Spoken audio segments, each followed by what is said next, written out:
जम्मू कश्मीर में अब चुनावों का रास्ता साफ हो गया है। Hello everyone, welcome you all in ambition. ये एपिसोड 11 है हमारी legal news and update series का। हाल ही में न्यूज़ में बहुत ज़्यादा चर्चा में है Jammu Kashmir delimitation commission, delimitation act और डीलिमिटेशन पैनल। तो ये क्या है, क्या पूरा इशू है और सुप्रीम कोर्ट ने हाल ही में इस पर अपना क्या डिसीजन दिया। तो दरअसल जम्मू कश्मीर में विधानसभा सीटों के डीलिमिटेशन को चुनौती देने वाली याचिकाओं को सुप्रीम कोर्ट ने खारिज कर दिया है। इस बेंच में थे जस्टिस संजय किशन कौल और जस्टिस अभय एस ओका। इस बेंच ने फैसला सुनाया जिसमें केंद्र सरकार द्वारा जम्मू कश्मीर के डीलिमिटेशन की प्रक्रिया को सही ठहराया गया है। जहाँ श्रीनगर के रहने वाले हाजी अब्दुल गनी खान और मोहम्मद अयूब मट्टू की याचिकाओं में कहा गया था कि डीलिमिटेशन में सही प्रक्रिया का पालन नहीं किया गया है, जबकि केंद्र सरकार, जम्मू कश्मीर प्रशासन और चुनाव आयोग ने इस दलील को गलत बताया था। 13 मई 2022 को सुप्रीम कोर्ट ने इस मामले पर नोटिस जारी किया था। तब कोर्ट ने साफ किया था कि सुनवाई सिर्फ और सिर्फ डीलिमिटेशन यानी परिसीमन पर होगी। जम्मू कश्मीर में अनुच्छेद 370 यानी आर्टिकल 370 ऑफ इंडियन कॉन्स्टिट्यूशन को हटाने से जुड़े मसले पर कोर्ट विचार नहीं किया जाएगा। मैं आपको बता दूं इस केस का टाइटल क्या है। इस केस का टाइटल है Haji Abdul Gani Khan versus union of India 2023। तो इस केस में वही कोर्ट जो है इस प्ली को सुन रही थी जो कि चैलेंज कर रहा था सेंटर के डिसीजन को to constitute the delimitation commission for the union territory of Jammu and Kashmir.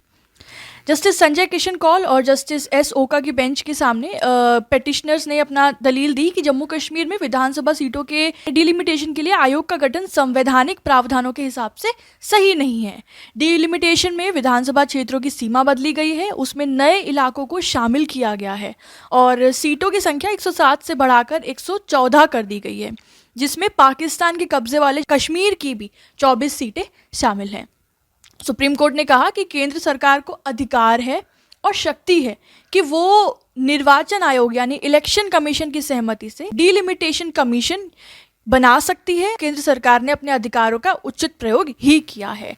Right.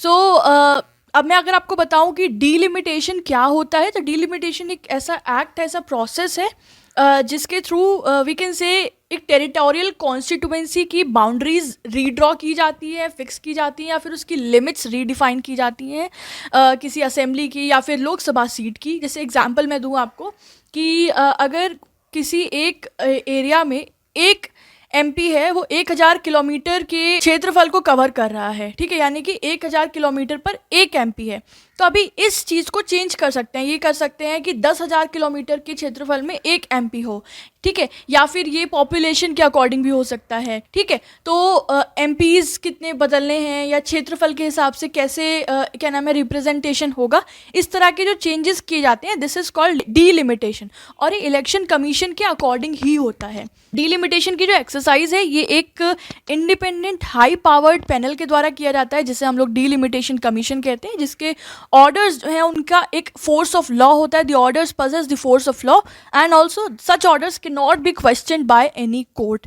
Right. जो भी लास्ट सेंसस होती है उसके अकॉर्डिंग कॉन्स्टिट्यूएंसी के एरिया को रीडिफाइन किया जाता है, ठीक है, depending upon the population size in each constituency. And constituency की लिमिट्स को रीडिफाइन करने के साथ साथ, उसके एरिया को रीडिफाइन करने के साथ साथ, द प्रोसेस में also result in a change in the number of seats in a state.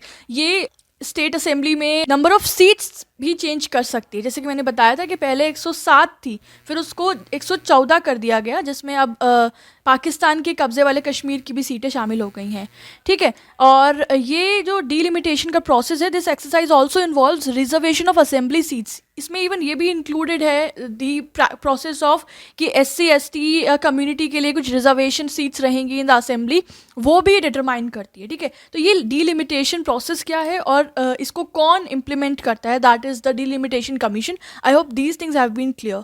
अब हम बात करें कि इसकी क्या कॉन्स्टिट्यूशनल बेसिस है, क्या कॉन्स्टिट्यूशन ऑफ इंडिया में इसके बारे में कुछ प्रावधान है। तो आर्टिकल 82 बात करता है, it provides that the parliament enacts a delimitation act after every census, कि पार्लियामेंट जो है हर जनगणना के बाद डीलिमिटेशन एक्ट पास करता है, इनेक्ट करता है। And Article 170 provides that the states also get divided into territorial constituencies as per the Delimitation Act after every census। कि states भी जो है चेंजेस, उनकी जो territorial constituencies हैं चेंज होती हैं या डिवाइड होता है state as per the delimitation act after every census, हर जनगणना के बाद। तो आर्टिकल 82 और 170 इस डिलिमिटेशन के प्रोसेस को एक कॉन्स्टिट्यूशनल बेसिस प्रोवाइड करता है, राइट। अब हम बात करें कि इस डिलिमिटेशन के कमीशन में कौन कौन इंक्लूड होता है। So the delimitation commission is appointed by the president of India, हमारे जो भारत के प्रेसिडेंट है वो अपॉइंट करते हैं, and works in the collaboration with the election commission. ये जो डिलिमिटेशन कमीशन है ये इलेक्शन कमीशन के साथ मिलकर काम करती है।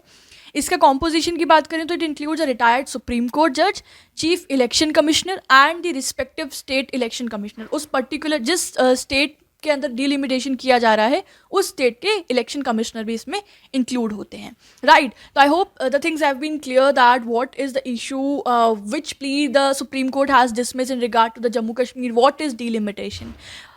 So for more such informative videos, do not forget to subscribe to our channel. Thank you so much. Have a good day.